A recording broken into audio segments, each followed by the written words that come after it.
Hey guys, what's up?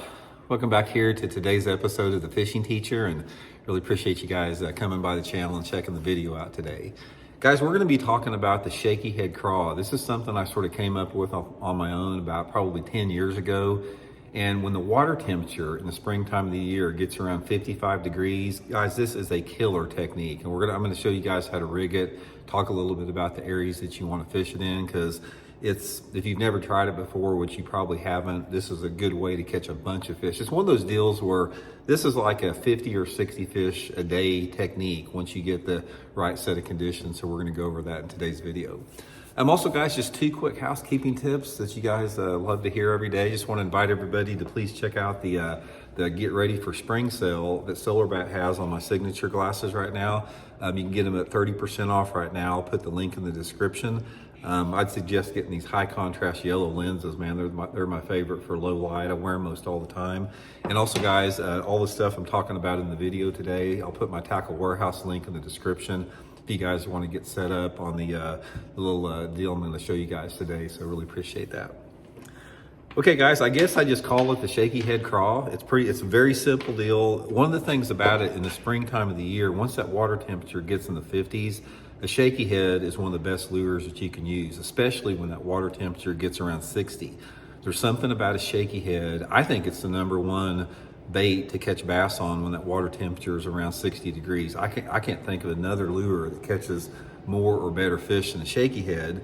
So this is an adaptation of the shaky head in a craw form. Now, the times that this works a little bit, it's a couple different situations. It works good on lakes that have big crawdad populations. Now, if you have a lake that has a lot of rock in it, this is going to be a really good technique. And also it works good on those days that are a little bit nastier in the spring. Say you get a windy day or a cloudy day, something like that, where you may be catching a few on a shaky head. If you go to the shaky craw, it not only gets you some bigger fish, but it'll get you more bites under those low light conditions. So the setup that I use with it, guys, there's a couple different ones. You can use a lot of different craws. I use the Zoom little critter craw. Probably, just green pumpkin's probably my favorite. You can't go wrong with it. And the head that you want to use on it is critical for this to work good. You heard me talk about this before, guys. This is the Gamakatsu. It's called a tricky head. This is the only head I use for a shaky head, and this is the one we use for the craw. And again, I'll link this in the description. You want a 1/16 of an ounce, not an eighth. You want a 1/16. If you put it on an 1/8 ounce, you're not going to get near as many bites. You want it on a 1/16 of an ounce head, and you want to throw it on 6 to 8 pound tests. Seaguar and Vizix line is what I use. Most of the time I'll fish it on 6. But all you have to do, guys, is just come through, just like an 1/8 of an inch or so, just like your Texas rigging. And you want to run the hook all the way through out the back of the craw. And I usually just leave it sticking out like that. So you can see that hook point sticking out.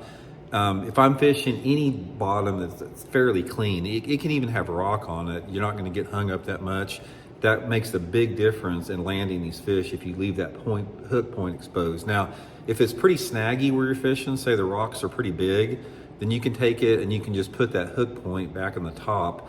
But you'll still hook them, but you'll probably miss a few just by having that plastic in the way, because you're using 6-pound line and you can't really set the hook very hard.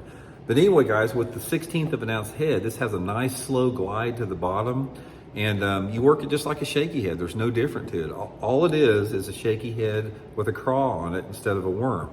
Very simple. And another thing that I do with it is I'll put just a little bit of puff of chartreuse on the pinchers here. Maybe about 1/8 of an inch up there, not very much.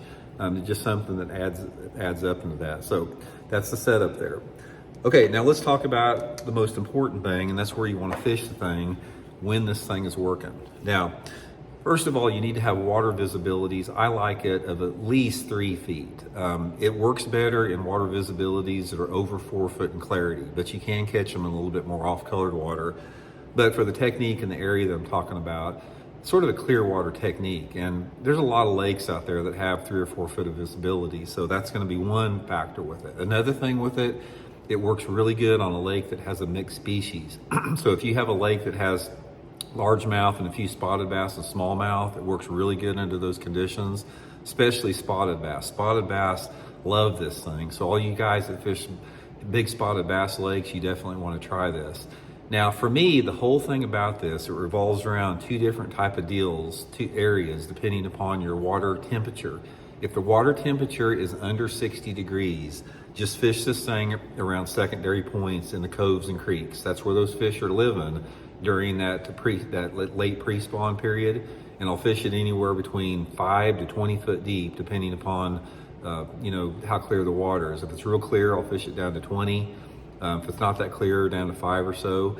Once that water temperature gets over 60, I'm moving into the flatter coves, and I'm going into those flat coves, and I'm just fan casting this thing all the way down the bank. Again, working it down anywhere between, say, maybe 3 to 10 foot of water.